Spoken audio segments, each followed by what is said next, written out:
Assalamualaikum warahmatullahi wabarakatuh. Kembali lagi bersama Memento Book Review. Dan kali ini saya akan mengulas novel yang sering diperbincangkan oleh para pengamat sastra, baik dalam maupun luar negeri nih, yaitu Orang-Orang Proyek karya Ahmad Tohari. Dalam dinamika pembangunan jembatan yang makan waktu dan penuh intrik di negeri ini, apakah ada tempat bagi moral dan kejujuran? Tanpa berlama-lama lagi, langsung kita ulas yuk.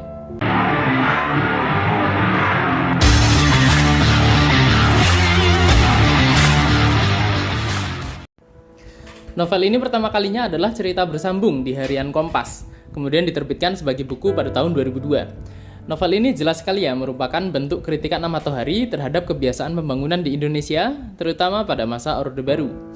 Seperti biasa, para tokoh yang dimainkan Ahmad Tohari dalam novel ini adalah orang desa, serta ada juga aktivis idealis yang menjadi insinyur dalam proyek pembangunan sebuah jembatan. Novel ini sudah berkali-kali dicetak dan yang saya miliki ini adalah terbitan Gramedia tahun 2007 yang sudah mengadopsi sampul ciptaan suku tangan. Novel setebal 224 halaman ini berlatar pembangunan jembatan pada tahun 1991. Tokohnya bernama Kabul, seorang insinyur yang merupakan mantan aktivis. Tapi selama bekerja sebagai kepala pelaksana proyek tersebut, Kabul menemui berbagai kecurangan di dalamnya. Hal ini menusuk hati nurani Kabul dan dia merasa mengkhianati keilmuan teknik sipil miliknya. Kegelisahan dan idealismenya membawa Kabul pada julukan baru, yaitu Don Quixote.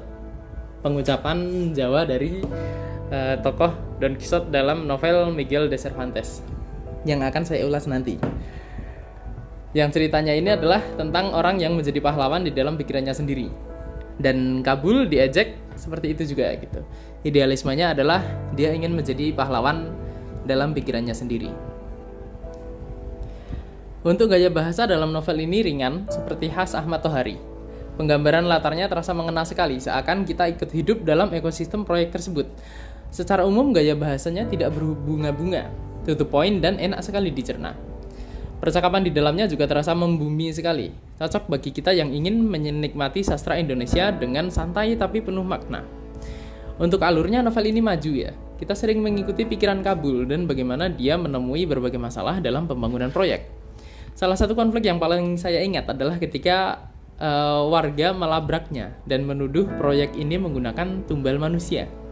Hal ini jadi salah satu hal yang terjadi dalam novel ini yang menurut saya sangat menarik karena dekat sekali dengan budaya atau mitos dalam masyarakat kita, yaitu tumbal proyek begitu ya. Untuk sudut pandang dalam novel ini adalah orang ketiga objektif, tapi kita dengan bebas bisa menjelajahi pikiran dan perasaan Kabul.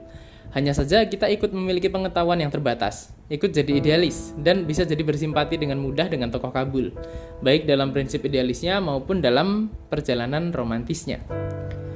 Untuk penokohan dalam novel ini cukup hitam putih ya. Kabul jadi orang yang baik dan idealis dan terpaksa tergabung dalam dunia kotor. Sementara para pekerja dan pedagang berperan sebagai masyarakat ekosistem pembangunan proyek tersebut. Sehingga kita seperti melihat sebuah dunia kecil atau kota kecil, masyarakat kolektif dalam pembangunan jembatan yang kompleks. Untuk kelebihan dan kekurangan, kelebihan novel ini ada pada kritik sosialnya. Jadi bukan hanya pembangunan proyek jembatan yang dikorupsi, tapi juga bagaimana masyarakat pekerja saling berinteraksi. Tokoh utamanya juga manusiawi dan cukup kompleks. Walaupun tadi saya sebutkan bahwa Kabul itu hitam putih, tetapi emosi di dalamnya itu cukup kompleks dan dijelaskan dengan baik.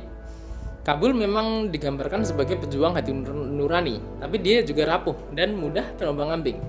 Ceritanya juga ringan dan enak sekali untuk diikuti. Kritik sosial dalam novel ini terasa menusuk dengan cara yang halus, sehingga novel yang 200 halaman lebih ini bisa kita selesaikan dengan ringan.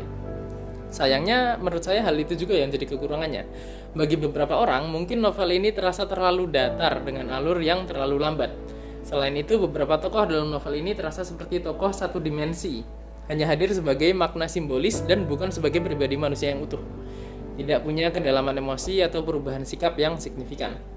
Selain itu, endingnya memiliki dua sisi ya. Di satu sisi bisa kita sebut realis, sebagaimana hakikat novel ini sebagai kritik dari kondisi nyata yang terjadi di Indonesia. Tapi di sisi lain bisa dibilang juga pesimis, karena tidak ada resolusi yang nyata yang ditawarkan. Dengan kata lain, tidak ada harapan atau titik terang begitu ya. Untuk harga, saat saya mencari harga novel ini di marketplace, saya menemui di toko Gramedia Official dijual seharga 67.000. Tapi di toko Gramedia Pustaka Utama Official atau GPU, novel ini dihargai 57.000. Beda 10.000 ya. Sedangkan di website resmi Togamas dijual cetakan lamanya seharga 61.000, tapi stoknya habis. Dan menurut saya harga ini cukup murah dan mencarinya masih mudah di toko online maupun offline ya. Kesimpulannya, novel ini sangat menarik bagi pecinta sastra dalam bentuknya yang paling sederhana. Sebuah cerita yang mengikat dan mengkritisi dengan sentuhan kedaerahan dan konflik emosi yang tidak menenggelamkan tapi menghanyutkan. Cocok sekali bagi kalian yang ingin membaca novel berkualitas tapi tidak ingin terlalu ringan atau terlalu berat, tengah-tengah begitu. Demikian review orang-orang proyek kali ini. Terima kasih telah menonton sampai akhir. Jika kalian dihadapkan pada tuntutan kerja untuk curang dan tidak sesuai prinsip pribadi dan keyakinan, apa nih yang akan kalian lakukan? Tulis pendapat kalian di kolom komentar. Jika kalian suka pembahasan buku yang mendalam seperti ini, jangan lupa like dan share ke teman membaca kalian. Di video selanjutnya saya akan mengulas buku yang menceritakan tentang romansa terlarang serta dendam masa lalu yang tak bisa dipendam. Jadi jangan lupa subscribe dan nyalakan notifikasinya. Kalian juga bisa request buku apa yang ingin saya bahas dan support channel ini lewat link yang ada di deskripsi. Follow juga Instagram @memento.bookreview buat konten kepenulisan dan sneak peek review selanjutnya. Sampai jumpa di video berikutnya. Salam literasi. Wassalamualaikum warahmatullahi wabarakatuh.